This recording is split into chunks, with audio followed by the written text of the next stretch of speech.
प्यारे भाइयों और बहनों, प्रभु का वचन हमें तिमोथी के पत्र में याद दिलाता है। तिमोथी का दूसरा पत्र अध्याय 3 पद संख्या 1 और उससे आगे। तिमोथी का दूसरा पत्र अध्याय 3 पद संख्या 1 और उससे आगे कुछ इस प्रकार से यहां पर संत पौलुस तिमोथी को लिखता है और कहता है, तुम निश्चित रूप से जान लो कि अंतिम दिनों में संकटपूर्ण समय आ पड़ेगा। तुम अंतिम दिन के चिन्हों को पहचानो। कहता है कि तुम यह जान लो कि अंतिम दिनों में संकटपूर्ण समय आ पड़ेगा। आगे बाइबल में लिखा है, मनुष्य स्वार्थी, लोभी, डींग मारने वाले, अहंकारी और परनिंदक होंगे। वे अपने माता पिता की आज्ञा नहीं मानेंगे। उनमें कृतज्ञता, भक्ति, प्रेम और दया का अभाव होगा। वे चुगलखोर, असंयमी, क्रूर और हर प्रकार की भलाई के बैरी, विश्वासघाती, दुस्साहसी और घमंडी होंगे। वे ईश्वर के नहीं बल्कि भोग विलास के पुजारी होंगे। अंतिम समय कैसा होगा? कष्टपूर्ण होगा, संकट का समय होगा। आप लोग जानते हैं कि आजकल जो युद्ध चल रहा है, कितना संकट का समय है, कितने लोग प्यारे भाइयों और बहनों उससे आहत हुए हैं। अर्थव्यवस्था बिगड़ रही है। परमाणु बम के अटैक का खतरा बना हुआ है कि अगर परमाणु बम चलते हैं तो प्यारे भाइयों और बहनों विनाश इतना होगा कि कई सदियों तक उसकी भरपाई करना मुश्किल हो जाएगा। संकट का समय होगा। पवित्र बाइबल कहती है अंत के दिनों में ये चिन्ह प्रकट होंगे। सूर्य, चंद्रमा और नक्षत्र वो अपनी रोशनी को खो देंगे। हर तरफ जलजले उठेंगे, हर तरफ महामारियां होंगी, हर तरफ क्रांतियां होंगी, हर तरफ युद्ध होंगे। देश देश पर चढ़ाई करना शुरू करेगा और समझ लेना कि अंत निकट है। समझ लेना कि अंत निकट है। इसलिए इतना ही नहीं, इसके विषय में बाइबल भी कहती हैं और आगे लिखती हैं कि उन दिनों मनुष्य स्वार्थी हो जाएगा, लोभी हो जाएगा, डींग मारने वाला होगा, अहंकारी होगा, परनिंदक होगा, अपने माता पिता की आज्ञा नहीं मानेगा, उनमें कृतज्ञता का अभाव होगा, भक्ति का अभाव होगा, प्रेम और दया का अभाव होगा, वो चुगलखोर होगा, असंयमी होगा, हर प्रकार की भलाई का बैरी, दुस्साहसी और घमंडी होगा। हालेलुया, यीशु की स्तुति हो। दाहिना हाथ उठाकर अंगीकार करना, यीशु की आराधना हो, यीशु की महिमा हो, यीशु को धन्यवाद। हालेलुया, हालेलुया। हे प्रभु यीशु, मुझ पर दया कीजिए, मेरे परिवार पर दया कीजिए। मैं आपकी आराधना करता हूँ, आपकी महिमा गाता हूँ, आपकी जय जयकार करता हूँ। Hallelujah, hallelujah. पर याद रखिए, परमेश्वर ने वादा किया, जो अंत तक धीर बना रहेगा, जो अंत तक धैर्य रखेगा, जो अंत समय में भी विश्वास में कायम रहेगा, जिसके पैर नहीं डगमगाएंगे, जो विश्वास में चलेगा, परमेश्वर उनके लिए युद्ध करेगा, परमेश्वर उनके लिए लड़ेगा, परमेश्वर उन्हें बचाएगा, हर प्रकार के संकट से उन्हें आजाद करेगा। और वो यहोवा परमेश्वर मुझे और आपको प्यारे भाइयों और बहनों मार्गदर्शन करेगा। बोलिए आमीन। Hallelujah, hallelujah, hallelujah. तो आज बहुत से लोग यीशु को जानते हैं, मसीह को जानते हैं, लेकिन मसीह में जीते नहीं हैं। याद रखिएगा, मसीह को जानते हैं लेकिन जीते नहीं हैं। जानना अलग बात है, लेकिन उसमें रहना, उसमें जीना, उसमें उठना, उसमें बैठना, उसमें चलना फिरना, ये प्यारे भाइयों और बहनों उससे भी ज्यादा महत्वपूर्ण बात है। आप लोग, बहुत से लोग यहां पर बैठे हैं और जो मुझे ऑनलाइन प्रवचन में सुन रहे हैं, आप लोग शायद मसीह को जानते हैं लेकिन मसीह में जी नहीं पाते हैं। प्रयास करते हैं लेकिन असमर्थ हो जाते हैं। इतना ही नहीं, हम में से बहुत से लोग यीशु मसीह को उद्धार करता स्वीकार तो करते हैं, लेकिन ईसा मसीह का मनोभाव अपनी जिंदगी में ला नहीं पाते हैं। हम लोग ईसा मसीह के मनोभावों के अनुसार जीवन व्यतीत नहीं कर पाते। पवित्र बाइबल को पढ़ते जरूर हैं, वचन को सुनते जरूर हैं, लेकिन अपनी जिंदगी में कार्यान्वित नहीं कर पाते हैं, लागू नहीं कर पाते हैं, चरित्रार्थ नहीं कर पाते हैं। ऐसा इसलिए होता है क्योंकि हम इस वचन को डाइजेस्ट करने में असमर्थ रहते हैं, असिमुलेट करने में असमर्थ रहते हैं। घंटों आपको वचन सुनाया जाता है, साधना के दौरान, रिकलेक्शन के दौरान, रिट्रीट के दौरान कोई प्रचारक आपको आकर सुनाता है, प्रभु के दास आपको वचन सुनाते हैं, वचन की घोषणा करते हैं, लेकिन कितना हमारी जिंदगी में फलवंत होता है ये आपके ऊपर निर्भर करता है कि हमारी हृदय रूपी भूमि ने उस वचन रूपी बीज को कितना सहारा दिया है बढ़ने के लिए। तो आज का विषय प्यारे भाइयों और बहनों ये है कि यीशु जीवन बदलता है। यीशु मसीह में आपको और मुझे नया जीवन मिलता है। पवित्र आत्मा इसमें हमारी सहायता करता है। 40 का यह पवित्र समय मेरे और आपके लिए, मैंने कहा, नवीनीकरण का समय है, तपस्या का समय है, अपने आप को नया बनाने का समय है, ईश्वर के पास लौटने का समय है। जिस प्रकार इस सृष्टि में पूरे पेड़ पौधे अपने पत्तों को झाड़ देते हैं, पतझड़ आ जाता है और उसके कुछ समय के बाद उनमें नई कोपलें फूटने लगती हैं, वो नए वस्त्र धारण करते हैं। कलीसिया भी हमें ये समय देती है 40 दिन प्रभु के दुख भोग को याद करने के लिए, उसकी बातों को याद करने के लिए, पश्चाताप करने के लिए, अपने अंतःकरण की जांच करने के लिए, उपवास के माध्यम से प्रभु के नज़दीक आने के लिए, अपनी आत्मा का शुद्धिकरण करने के लिए, ताकि हमारा स्वभाव भी नया हो जाए। जैसे सृष्टि में नए पत्ते आ रहे हैं, हमारे जीवन में भी आत्मिक फल हमें देखने को मिले, आत्मा के फल फलवंत होते हुए हमें देखने को मिले। इसलिए प्यारे भाइयों और बहनों, वचन को पढ़ना अनिवार्य है। एक दूसरा वचन मैं आपको पढ़कर सुनाना चाहता हूं, जहां पर संत पौलुस तिमोथी के दूसरे पत्र अध्याय 3 पद संख्या 16 और उससे आगे हमें बताता है, पूरा धर्म ग्रंथ ईश्वर की प्रेरणा से लिखा गया है। किसकी प्रेरणा से लिखा गया है? किसकी प्रेरणा से लिखा गया है? ईश्वर की प्रेरणा से। आगे लिखा है, वह शिक्षा देने के लिए, भ्रांत धारणाओं का खंडन करने के लिए, जीवन के सुधार के लिए और सदाचरण का प्रशिक्षण देने के लिए उपयोगी है। बोलो आमीन। दाहिना हाथ उठाकर मेरे पीछे इस वचन को दोहराएं और याद करें। हालेलुया।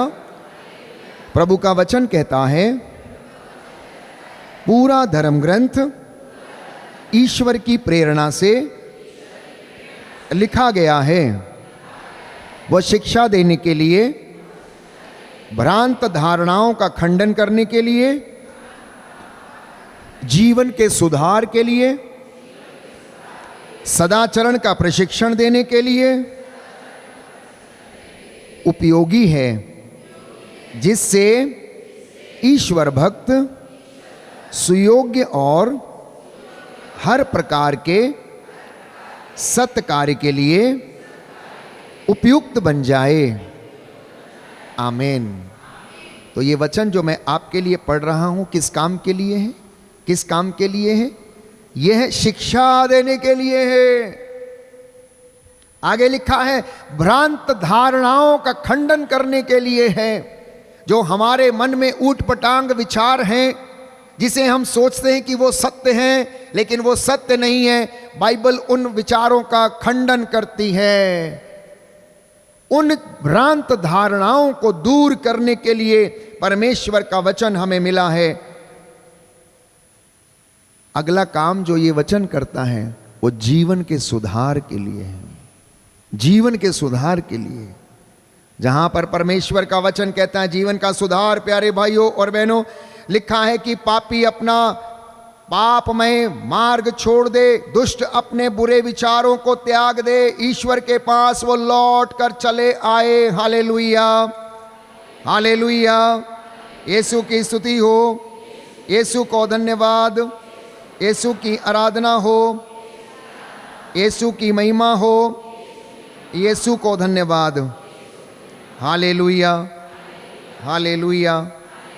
देखिए सुंदर वचन है। जीवन के सुधार के लिए जब बात हम करते हैं तो एजेकियल नबी अध्याय 18 पद संख्या 21 और उससे आगे, book of Ezekiel chapter 18 verse 21, यदि पापी अपना पुराना पाप में जीवन त्याग कर मेरी सब आज्ञाओं का पालन करता, धार्मिकता तथा न्याय के पथ पर चलने लगता है तो वह अवश्य जीवित रहेगा। बोलो आमीन। कहता है यदि पापी अपना पुराना पापमय जीवन त्याग देता है, मेरी आज्ञाओं का पालन करता है, धार्मिकता तथा न्याय के पथ पर चलता है तो अवश्य जीवित रहेगा। उसके सब पापों को भुला दिया जाएगा और वह अपनी धार्मिकता के कारण जीवित रहेगा। बोलो आमीन। Hallelujah, hallelujah, hallelujah.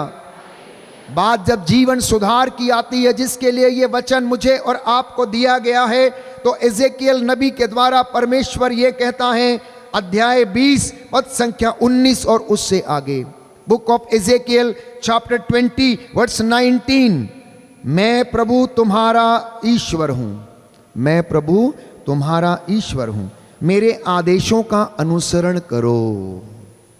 छोटे बड़े बुजुर्ग जो सुन सकते हैं, प्रभु का वचन ये कह रहा है, मैं ही प्रभु तुम्हारा ईश्वर हूं, मेरे आदेशों का अनुसरण करो और मेरे नियमों का सावधानी से पालन करो। मेरे विश्राम दिवसों की पवित्रता बनाए रखो, जिससे वे मेरे और तुम्हारे संबंधों के लिए चिन्ह स्वरूप हों और तुम ये जान जाओ कि मैं प्रभु ही तुम्हारा ईश्वर हूं। किंतु उनके पुत्र पुत्रियों ने मुझसे विद्रोह किया, उन्होंने मेरे आदेशों का पालन नहीं किया, मेरे नियमों के पालन में सावधानी नहीं दिखलाई, जिनका पालन करने पर मनुष्य जीवित रहेगा, उन्होंने मेरा विश्राम दिवस दूषित किया है।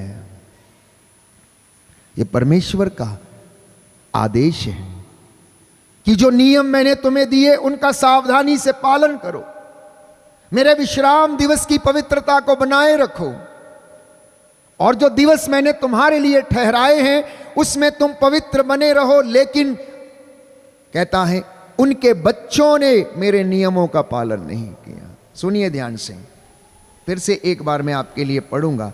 किंतु उनके पुत्र पुत्रियों ने मुझसे विद्रोह किया। नौजवान पीढ़ी, प्यारे भाइयों और बहनों, ईश्वर के वचन से शायद बहुत दूर है, वो अपने कामों में है, हर प्रकार की ऐशो आराम की जिंदगी में है, ईश्वर की ओर अभिमुख होना नहीं चाहती है।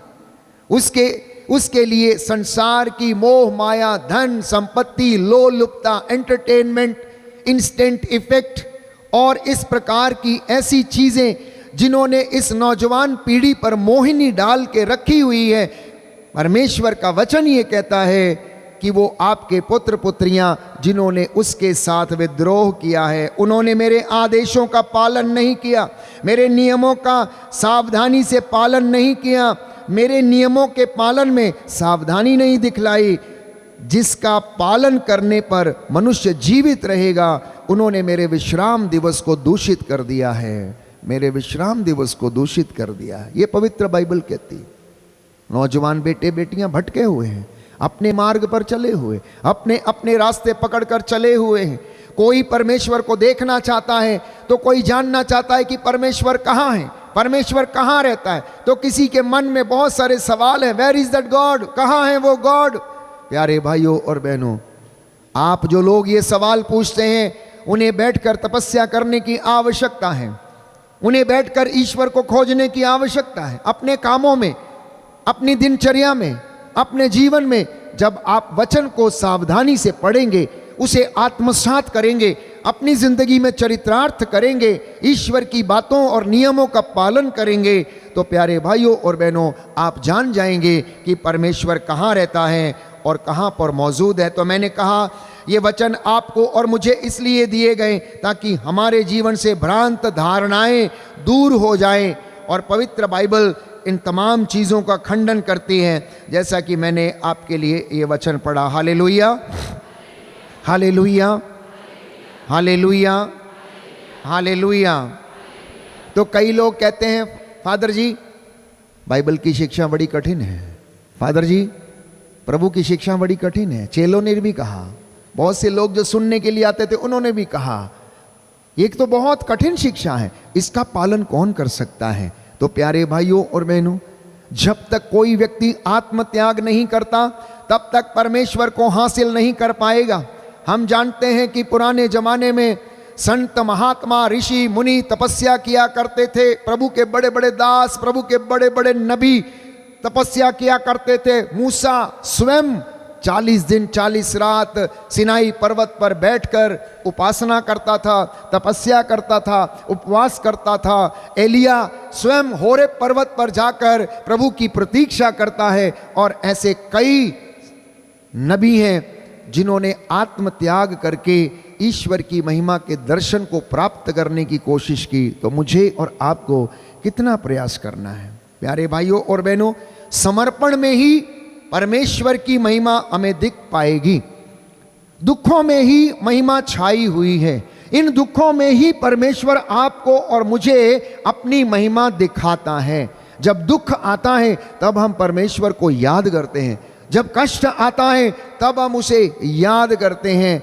प्यारे भाइयों और बहनों, सुख में तो कोई भी उसे याद नहीं करता है, सुख में तो कोई भी उसे याद नहीं करता, क्योंकि हमें उसका ध्यान ही नहीं रहता है।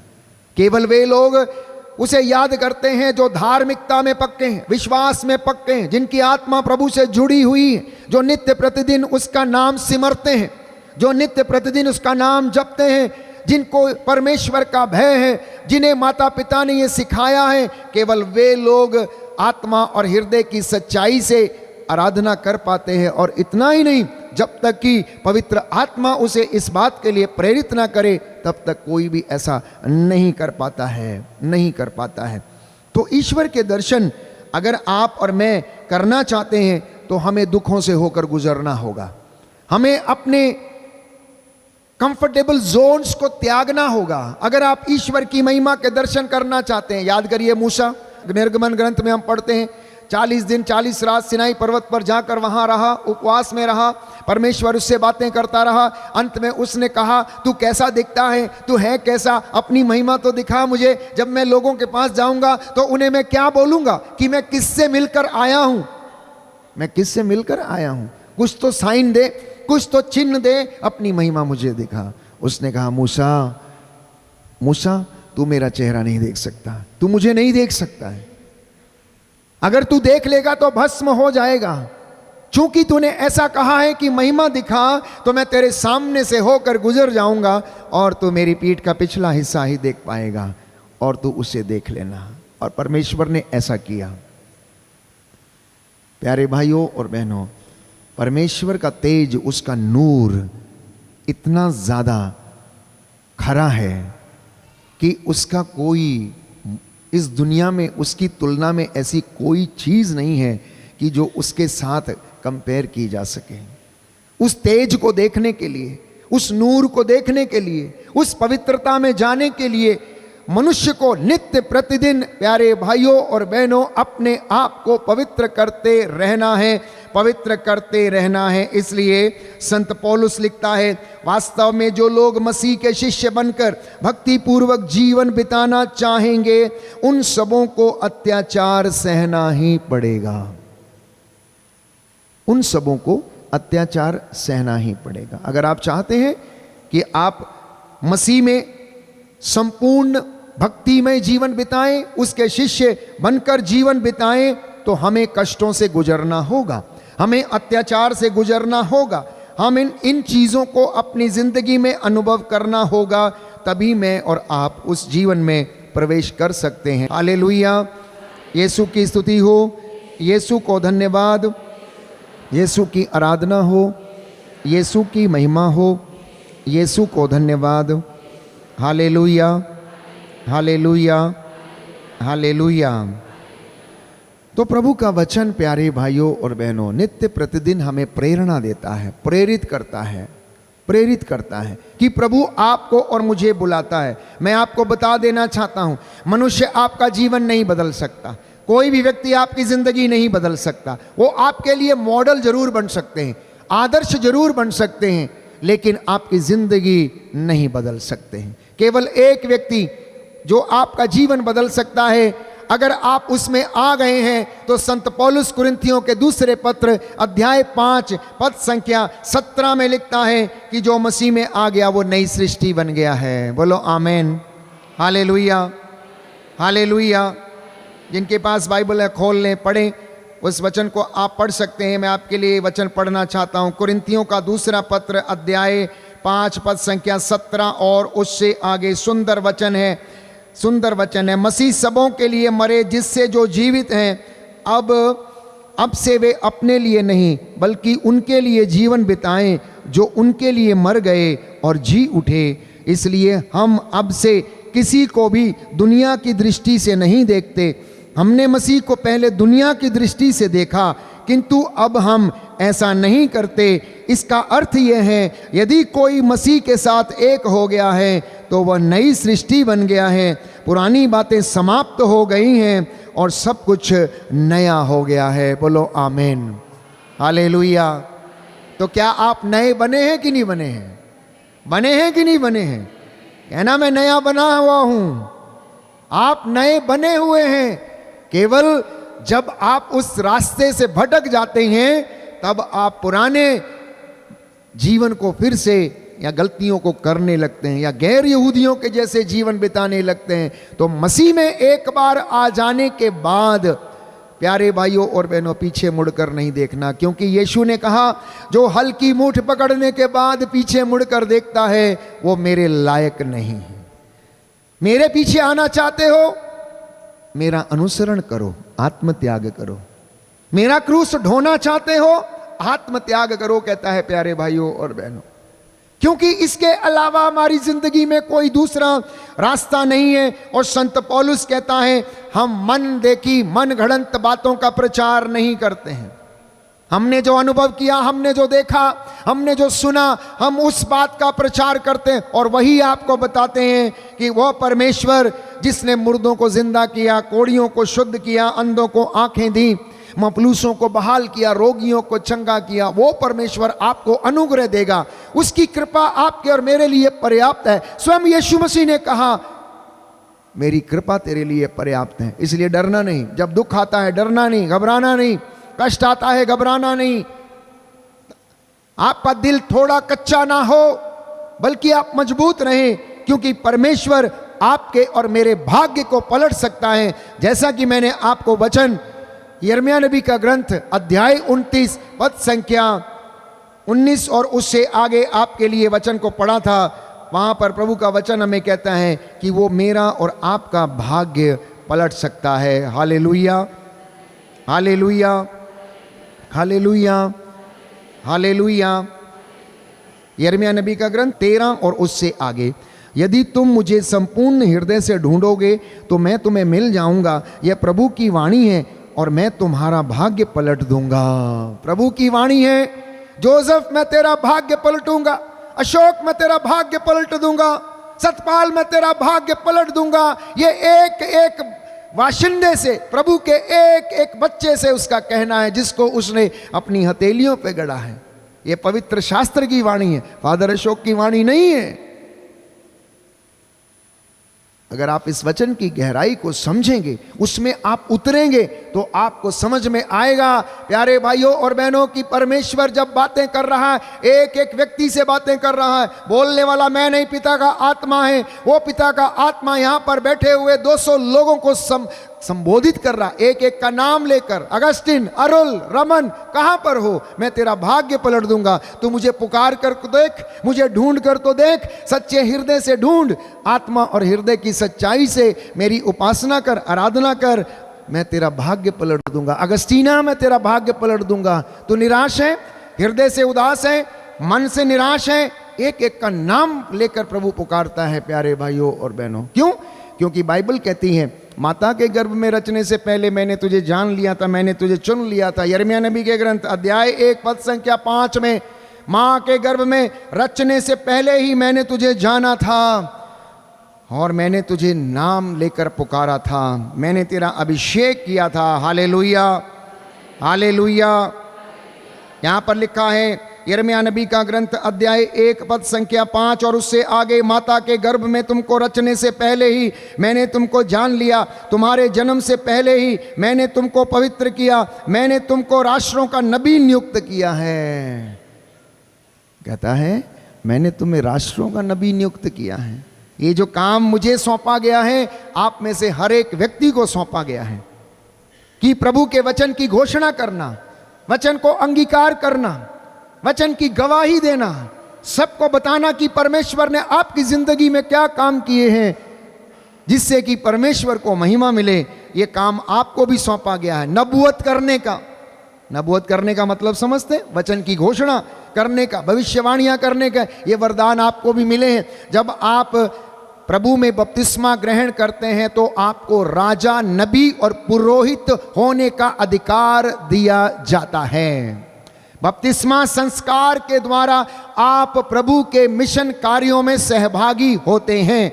एक पुरोहित के द्वारा, एक राजा के द्वारा और एक नबी के द्वारा। नबी कौन है? जो परमेश्वर के वचन को बोलता, सुनाता, वचन की घोषणा करता, वो प्रभु के लिए प्यारे भाइयों और बहनों नबूवत करता है। और वो जिम्मेदारियां प्रभु ने आपको और मुझे सौंपी गई हैं। तो मैंने कहा कि मनुष्य इन दूसरे मनुष्य को नहीं बदल सकता, केवल परमेश्वर, केवल मसीह आप लोगों को और मुझे बदल सकता है। और संत पौलुस ने लिखा कुरिन्थियों के दूसरे पत्र अध्याय 5 पद संख्या 17 में कि जो मसीह में है वो नई सृष्टि बन गया, पुराना सब कुछ समाप्त हो गया है। इसके विषय में प्यारे भाइयों और बहनों प्रभु का वचन हमें रोमियो के पत्र में याद दिलाता है। जिनके पास बाइबल है खोलें कि हम किस तरीके से नए बने हुए।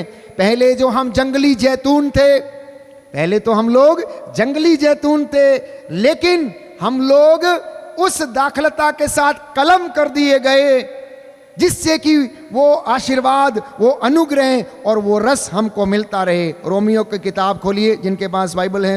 ये वचन को मैं आपके साथ साझा करना चाहता हूँ ताकि आपको वचन की सार्थकता समझ में आए और परमेश्वर आप लोगों को प्यारे भाइयों और बहनों आशीष और अनुग्रह प्रदान करें। Book of Romans chapter 11 verse 16, रोमियो का पत्र अध्याय 11 पद संख्या 16 और उससे आगे लिखा है, यदि गुंधे हुए आटे का पहला पेड़ा पवित्र है तो सारा गुंधा हुआ आटा पवित्र है, और यदि जड़ पवित्र है तो डालियां भी पवित्र हैं।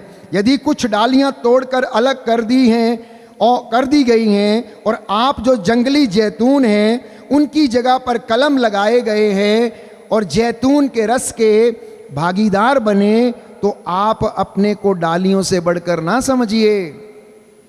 आप अपने को डालियों से बढ़कर ना समझिए। कहता है कि आप और मैं जो एक समय में जंगली जैतून थे, जिनको ईश्वर के वचन के विषय में कुछ पता नहीं था, जिंदगी जीने के विषय में कुछ पता नहीं था, अज्ञानता थी, अंधकार था, सत्य के विषय में अनभिज्ञ थे, कहता है अब उनको उस जगह पर कलम कर दिया गया है, उस जैतून के साथ जहां से आपको रस मिलता है।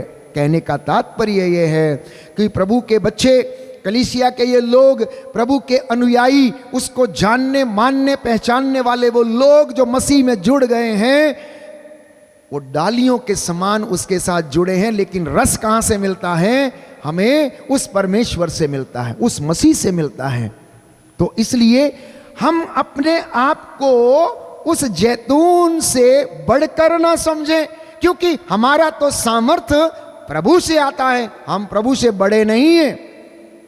कोई व्यक्ति भविष्यवाणियां करने लग जाता है, चिन्ह चमत्कार दिखाने लग जाता है, तो वो अपने आप को खुदा ना समझे, परमेश्वर ना समझे, बल्कि ईश्वर का दास बनकर, उसका अनुयायी बनकर अपना काम करे। वो संत पौलुस लिखता है कि आप अपने आप को, यदि आप गर्व करना चाहते हैं, लिखा है यदि आप गर्व करना चाहते हैं तो याद रखें कि आप जड़ को नहीं संभालते, बल्कि जड़ आपको संभालती है। जड़ आपको संभालती है। कलीसिया को संभालने वाला परमेश्वर है।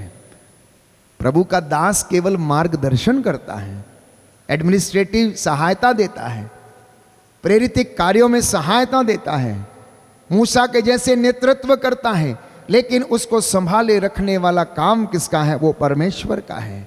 कहता है तुम लोग जड़ को नहीं संभालते, बल्कि जड़ जो है वो तुमको संभालती। तो वो परमेश्वर मुझे और आपको संभालता है। वो पवित्र आत्मा मेरा और आपका मार्गदर्शन करता है। आगे लिखा है, डालियां इसलिए काट कर अलग कर दी गई कि मुझे कलम लगाया जाए। ठीक है, वे अविश्वास के कारण काट कर अलग कर दिए गए और आप विश्वास के बल पर अपने स्थान पर बने हुए हैं। तो कुछ एक लोग जो अलग कर दिए जाते हैं, जैसा कि प्रभु का वचन योहन के सुसमाचार अध्याय 15 में कहता है, सच्ची दाखलता मैं हूं, तुम डालियां हो, मेरा पिता बागवान है।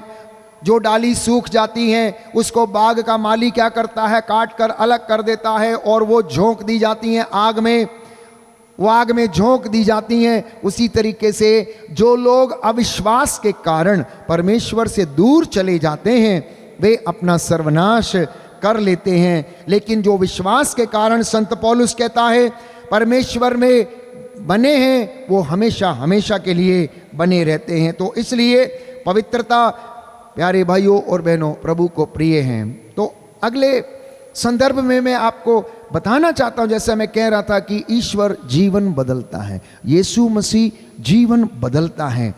तो ये जीवन बदलेगा कैसे? ये जीवन बदलेगा कैसे? उसके साथ साक्षात्कार करना जरूरी है, एनकाउंटर करना जरूरी है, उससे मिलना जरूरी है, बातचीत करना जरूरी है। एलिया ने मंदिर में उसके दर्शन किए, प्यारे भाइयों और बहनों। मूसा ने सिनाई पर्वत पर उसकी महिमा देखी। इजराइलियों ने सूखे कदमों लाल सागर जब पार करा रहे थे, परमेश्वर के सामर्थ्य को अनुभव किया। इब्राहिम ने अपने परमेश्वर का जोर देखा। कब? जब वो इसहाक की बलि चढ़ाने गया तो वहां पर वध के लिए या बलि के लिए कोई मेमना नहीं था, प्रभु ने उसके लिए प्रबंध किया, उसे वहां पर महिमा दिखी। इतना ही नहीं, एलिया, प्यारे भाई और बहनों, जब बाल देवताओं के साथ उसका थोड़ा वाद विवाद हो गया और वे लोग चिल्लाने लगे और कहने लगे कि अगर तू सच्चा है तो इसमें बलि की वेदी पर रखी गई लकड़ियों को भस्म कर दे, आदेश दे। पहले वो लोग पूरा दिन करते रहे, कुछ नहीं हुआ। और उसके बाद एलिया ने कहा कि अब इस खड्डे को चारों ओर से पानी से भर दो, इन लकड़ियों को पानी से गीला कर दो। और उसके बाद उसने प्रभु को पुकारा। बाइबल कहती है परमेश्वर ने स्वर्ग से आग भेजी और उस बलि वेदी की लकड़ियों को उसी वक्त भस्म कर दिया, उसी वक्त भस्म कर दिया। तो एलिया ने ईश्वर की महिमा वहाँ पर देखी। आप और मैं उस महिमा को, प्यारे भाइयों और बहनों, हर जगह देख सकते हैं। जब मेरा और आपका एनकाउंटर होता है, बातचीत होती है, जब आप एकांत में बैठते हैं, जब आप यूकरिस्त संस्कार में भाग लेते हैं, जब आप वर्शिप में भाग लेते हैं, जब आप गाते हैं, जब आप वर्शिप करते हैं, जब आप परम प्रसाद को ग्रहण करते हैं, जब आप पाप स्वीकार में जाते हैं, हर समय हर क्षण आप उस सामर्थ्य को अनुभव कर सकते हैं। बोलो आमीन, हालेलुया। यीशु की स्तुति हो, यीशु को धन्यवाद, यीशु की आराधना हो, यीशु की महिमा हो, यीशु को धन्यवाद। हालेलुया, हालेलुया। तो आज बहुत से लोग मसीह जरूर हैं, मसीह को जानते जरूर हैं, लेकिन मसीह में जीते नहीं हैं, मसीह में जीते नहीं। क्या आप लोग मसीह में जीते हैं? क्या आप लोग मसीह में जीते हैं? सच बोलना, सच अपने आप से पूछ के बोलना, अपने ज़मीर से पूछ के बोलना, अपनी अंतर आत्मा से पूछ के बोलना। Do I live like Christ? Do I live a life of a Christian worthy of God? क्योंकि अगर आप उसके जैसे जिएंगे, एक सच्चे मसीह का जीवन जिएंगे, तो आपके जीवन में निंदा नहीं होगी, ईर्ष्या नहीं होगी, घृणा नहीं होगा, एक दूसरे को नीचा दिखाने वाला भाव नहीं होगा, आप एक दूसरे की सहायता करेंगे, आप में दलबंदी नहीं होगी, आप में प्यारे भाइयों और बहनों नफरत नहीं होगी एक दूसरे से। लेकिन कलीसियाएं इससे अछूती नहीं है। कलीसियाओं में पद, प्रतिष्ठा, मान सम्मान प्राप्त करने की होड़ लगी हुई है। आप स्वयं अपनी पल्ली में, अपनी कलीसिया में इस बात को अनुभव करते हैं कि किसी व्यक्ति को थोड़ा सा सम्मान मिल जाए तो वो सोचता है कि अभी वही सारा नेतृत्व करेगा, वो प्रभु से भी ऊंचा हो गया है। ऐसी बातें क्यों? इसका मतलब ये है कि वो प्रभु को खुश करने से ज्यादा अपने आप को खुश करने की इच्छा प्रकट करता है। उसके मन में प्यारे भाइयों और बहनों अपने आप को ऊंचा करने का इरादा ज्यादा मजबूत है। इसलिए प्यारे भाइयों और बहनों, आज बहुत से लोग मसीह में जीते नहीं हैं, मसीह को जानते जरूर हैं लेकिन उसमें जीना नहीं चाहते हैं। नया जीवन केवल नियमों का पालन नहीं है। अभी सुनना ध्यान से, आप लोग जो मसीह में, जो लोग मसीह को चुनते हैं, जो मसीह को जानते हैं और देखते हैं, जानना चाहते हैं, याद रखना, मसीह का जीवन केवल नियमों का पालन नहीं है बल्कि आत्मा का अनुभव है। आत्मा का अनुभव है। The new life in Christ is not only following the rules and regulations of the church, but it is the experience of the Holy Spirit. मसीह में आने का मतलब यह है केवल नियमों का पालन नहीं बल्कि आत्मा का अनुभव। आत्मा का अनुभव। चेले जब तक यीशु के साथ थे वो लोग क्या करते थे प्यारे भाइयों और बहनों? अपनी ही कशमकश में जिंदगी जीते थे। कौन बड़ा कौन छोटा, मैं ये करूंगा, मैं वो करूंगा, यीशु के दाएं मैं बैठूंगा, यीशु के बाएं मैं बैठूंगा। जबेदी के पुत्रों की माता आ गई, कहने लगी मेरे ये दो बेटे हैं, एक को अपने दाएं दूसरे को अपने बाएं बैठने का अधिकार दे दे। बिकॉज वो लोग क्या चाहते थे? मान सम्मान, प्रतिष्ठा चाहते थे, पद चाहते थे कि सबको पता लगे कि याकूब ने क्या किया, योहन ने क्या किया। ऐसे ही कुछ चीजें आज के कलीसिया के लोगों में भी हैं। यीशु ने क्या कहा? देखो, जो तुम कह रही हो वो सब ठीक है, मेरा प्याला भी पी लोगी, मेरा दुख भी सहन कर लोगे, सब चीज हो जाएगा, लेकिन तुम्हें मेरे दाएं या बाएं बैठने का अधिकार मेरा नहीं है। वो जगह जिसके लिए निर्धारित कही गई है उसके लिए होगी। जो उसके लिए प्रयास करेगा, जो उसके लिए त्याग करेगा, उसके लिए जगह निर्धारित है। वो परमेश्वर जानता है कब किसको ऊंचा उठाता, कब किसको नीचा गिराता। इसलिए पवित्र बाइबल कहती है परमेश्वर जिसे चाहता उसे ऊंचा उठाता, जिसे नहीं चाहता अधोलोक तक नीचे गिरा देता है। तो जब हमारा साक्षात्कार, एनकाउंटर यीशु के साथ होता है तो वो अनुभव हमें मिलता है। चेलों का एनकाउंटर पेंतेकोस्त के दिन प्रभु के साथ हुआ और उन्हें पवित्र आत्मा का मस्सा मिला। मस्सा का मतलब उन्हें अभिषेक मिला। वो आत्मा से भर गए, उनका जीवन बदल गया, क्योंकि उन्होंने साक्षात्कार किया। किससे? जब यीशु मसीह आए उस बंद कोठरी में, उन्होंने कहा पवित्र आत्मा ग्रहण करो। एक एक के ऊपर फूंक कर उसने कहा पवित्र आत्मा ग्रहण करो। पवित्र आत्मा उनके ऊपर उतरा। अब पुरानी बातें समाप्त हो गईं, वो नवीन भाषाएं बोलने लगे। ये नई भाषा बोलने का अर्थ क्या था? पहले वो लोग बड़ा होने की सोचते थे, लेकिन अब उनमें वो बात नहीं रही। पहले वो ईर्ष्या करते थे, घृणा करते थे, कौन छोटा कौन बड़ा। नई भाषाएं प्रेम की भाषा बोलने लगे, सेवा की भाषा बोलने लगे, त्याग की भाषा बोलने लगे, प्रेरिताई के कामों की भाषा बोलने लगे, जो उन्होंने देखा उसकी भाषा बोलने लगे, यीशु मसीह की भाषा बोलने लगे, यीशु मसीह के जैसे काम करने लगे। इसलिए बाइबल कहती है प्रेरितों के कार्यकलाप में पेतरुस मुर्दों को जिंदा करने लगा। यीशु के मनोभाव, यीशु की बातें, यीशु के काम उनके अंदर आ गए। Encounter changes the whole life of the person. यीशु मसीह के साथ साक्षात्कार आपके पूरे जीवन को प्यारे भाइयों और बहनों बदल देगा। ऐसे बहुत से उदाहरण मैं आपको पवित्र बाइबल से दे सकता हूं। जब जब लोगों की मुलाकात प्रभु यीशु से हुई तो उनका जीवन बदल गया। तो प्रभु यीशु के साथ आप लोग कहां कहां मिल सकते हैं, कैसे मिल सकते हैं? व्यक्तिगत मुलाकात, दूसरी सामूहिक मुलाकात, तीसरी आत्मा का अनुभव और चौथा जीवित परमेश्वर का अनुभव आप अपनी जिंदगी में कर सकते हैं। कहां पर? संस्कारों में, विशेष रूप से संस्कारों में, पवित्र यूकरिस्तीय संस्कार में, पवित्र पाप स्वीकार संस्कार में, सेवकाई के दौरान, अपने भाई बहन की सेवा के दौरान, जब कोई बीमार है, जब कोई शोषित है, जब कोई लाचार है, यदि आप उसे यीशु मसीह समझकर उसकी सेवा करेंगे तो उसका चेहरा आप उस व्यक्ति में देख सकते हैं। मदर तेरेसा ने ऐसा कहा। लोगों ने कहा कि मदर, आपको ये सब काम करने की प्रेरणा कौन देता है कि आप लोगों के घाव साफ कर लेती हैं, इनमें इतना बदबू आता है, कीड़े साफ करती हैं इनके और निकालती हैं। तो मदर ने क्या बोला? देखो, अगर कोई मुझे 1 करोड़ रुपया भी दे तो भी मैं इनका घाव साफ ना कर पाऊं, लेकिन मैं इस व्यक्ति में मैं अपने प्रभु यीशु मसीह का चेहरा देखती हूं, इसलिए मैं ऐसा कर पाती हूं, इसलिए मैं ऐसा कर पाती हूं। क्या आपने कभी अपने भाई बहन में यीशु का चेहरा देखा? क्या आपने कभी अपने द्वार पर पड़े भिखारी के चेहरे में यीशु का चेहरा देखा? क्या आपने अपने पड़ोसी के चेहरे में कभी यीशु का चेहरा देखा? क्या आपने अपने माता पिता के चेहरे में यीशु का चेहरा देखा?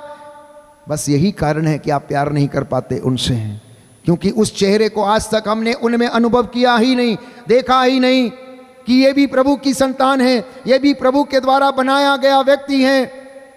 बस यही कारण है कि हम प्यार नहीं कर पाते, यही कारण हम क्षमा नहीं कर पाते हैं और इसीलिए लड़ाई झगड़े हमारी जिंदगी में रहते हैं। प्यारे भाइयों और बहनों, योहन के पत्र में हम पढ़ते हैं, जब योहन के सुसमाचार में हम पढ़ते हैं, जब तक कोई जल और आत्मा से जन्म ना ले ले वह परमेश्वर के राज्य में प्रवेश नहीं कर सकता है, पवित्र बाइबल कहती है। तो नया जीवन जिसके विषय में मैं आपके साथ चर्चा कर रहा हूं, यीशु मसीह देता है। इसका अर्थ है पुराने जीवन का समापन, पापमय जीवन का समापन, दुष्ट षड्यंत्र रूपी जीवन जो हम जीते हैं उनका समापन, स्वार्थ का हमारी जिंदगी से चले जाना, अहंकार और हर तरह की बुराई का त्याग करना और नए जीवन में प्रवेश करना और इसके बाद आत्मा में चलना। नए जीवन का अर्थ है आत्मा में चलना। आत्मा आपकी अगुवाई करेगा, आपको बोलेगा बेटी ये गलत है, बेटा ये गलत है, जो तुम कर रहे हो अच्छा नहीं है। पवित्र आत्मा प्रेरणा देता है। हमारे अंदर से हमेशा 2 आवाजें आती हैं, एक आवाज कहती है करो, दूसरी आवाज कहती है नहीं मत करो। एक आवाज कहती है मारो, दूसरा कहती है नहीं छोड़ दो। प्यारे भाइयों और बहनों, हमें उस आत्मा का परख करने की आवश्यकता है। संत पौलुस कहता है आत्मा की परख करना सीख जाइए। आत्मा में चलेंगे तो आत्मा आपको सिखाएगा कि सामने वाली जो व्यक्ति है वो किस तरीके का व्यक्ति है, उसके अंदर कौन सी आत्मा आपके साथ बात कर रही है, लालच की, व्यभिचार की, चोरी की, लड़ाई झगड़े की, क्रोध की या फिर षड्यंत्रों की आत्मा, वो आपको पता लग जाएगा। क्योंकि जब आत्मा आपको संचालित करेगा तो आत्मा में चलना। तो प्यारे भाइयों और बहनों, संत पौलुस गलातियों के पत्र अध्याय 5 पद संख्या 16 में हमें लिखता है कि अगर हम आत्मा में चलेंगे तो हम शरीर की वासनाओं और लालसाओं की पूर्ति नहीं करेंगे। हालेलुया, यीशु की स्तुति हो, यीशु को धन्यवाद, यीशु की आराधना हो, यीशु की महिमा हो, यीशु को धन्यवाद। हालेलुया, हालेलुया, हालेलुया, हालेलुया। मैं आपके लिए वचन पढ़ना चाहता हूं, book of Galatians chapter 5 verse 16। मैं ये कहना चाहता हूं, आप लोग आत्मा की प्रेरणा के अनुसार चलेंगे तो शरीर की वासनाओं को तृप्त नहीं करेंगे। सुनिए ध्यान से आप लोग, अगर आप लोग आत्मा की प्रेरणा से चलेंगे तो शरीर की वासनाओं को तृप्त नहीं करेंगे। शरीर तो आत्मा के विरुद्ध इच्छा करता है, और ये सच है, और ये सच है। शरीर आत्मा के विरुद्ध इच्छा करता है और आत्मा शरीर के विरुद्ध, ये दोनों एक दूसरे के विरोधी हैं। इसलिए आप जो चाहते हैं वो नहीं कर पाते। यदि आप आत्मा की प्रेरणा के अनुसार चलते हैं तो संहिता के अधीन नहीं है, क्योंकि शरीर के कुकर्म तो प्रत्यक्ष हैं, अर्थात व्यभिचार, अशुद्धता, लंपटता, मूर्ति पूजा, जादू टोना, बैर, फूट, ईर्ष्या, क्रोध, स्वार्थपरता, मनमुटाव, दलबंदी, द्वेष, मतवालापन, रंगरलियां और इस प्रकार की और बातें हैं। मैं आप लोगों से कहता हूं, जैसा कि मैंने पहले भी कहा है, जो इस प्रकार का आचरण करते हैं वे ईश्वर के राज्य के अधिकारी नहीं होंगे। वे ईश्वर के राज्य के अधिकारी नहीं होंगे।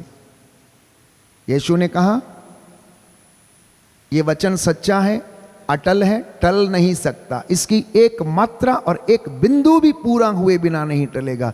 इस प्रकार का व्यवहार आचरण करने वाले लोग ईश्वर के राज्य के अधिकारी नहीं होंगे। तो इसलिए आत्मा में चलना, आत्मा आपको बदल देगा प्यारे भाइयों और बहनों, आत्मिक रूप से बदलेगा आपको। जैसा कि कुरिन्थियों के पहले पत्र अध्याय 2 पद संख्या 10 में लिखा है कि आत्मा हमें आत्मिक ज्ञान देता है।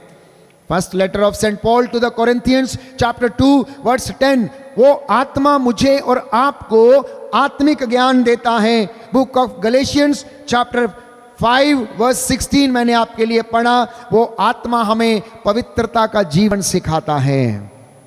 ये आत्मा हमें पवित्रता का जीवन सिखाता है। और तीसरा, गलातियों के पत्र अध्याय 5 पद संख्या 22 से लेकर 23 में हम पढ़ेंगे कि ये पवित्र आत्मा हमें प्रेम, आनंद और शांति से भरता है, उसके फलों से हमें भरता है। तो हमें निर्णय लेने की आवश्यकता है कि किस आत्मा के द्वारा आप संचालित होना चाहते हैं। हालेलुया, यीशु की स्तुति हो, यीशु को धन्यवाद, यीशु की आराधना हो, यीशु की महिमा हो, यीशु को धन्यवाद। हालेलुया, हालेलुया। यीशु यीशु हम तेरी आराधना करते, हम तेरी आराधना करते। कहिए, यीशु यीशु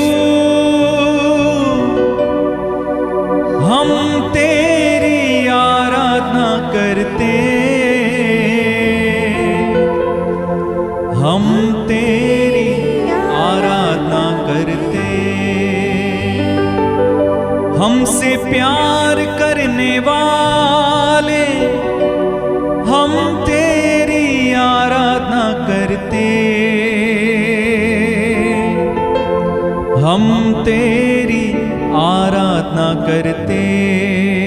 जो घुटना टेक सकते हैं घुटना हो जाएं इस समय, महान प्रभु का स्वागत करते हुए घुटना हो जाएं, अपने सरों को झुकाएं प्रभु के सामने और गाते जाएंगे हम प्रभु के लिए।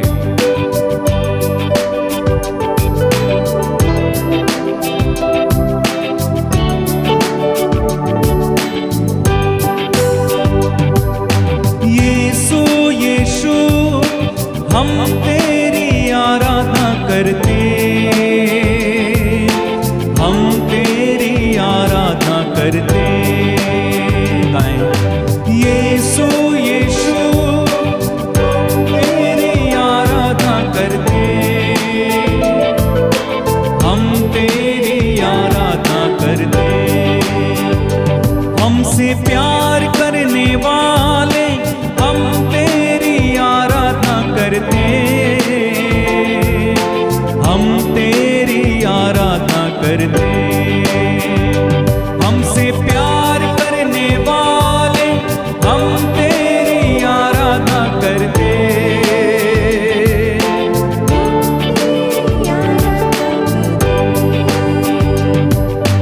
आबा पिता हम तेरी आराधना करते, हम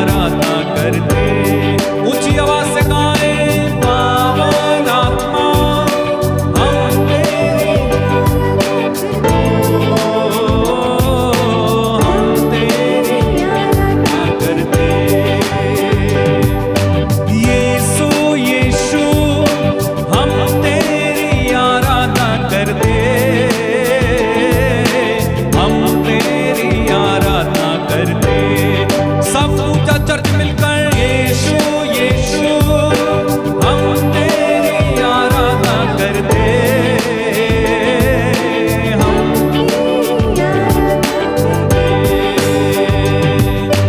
पावन आत्मा हम तेरी आराधना करते, हम तेरी आराधना करते। खड़े हो जाएंगे पावन आत्मा हम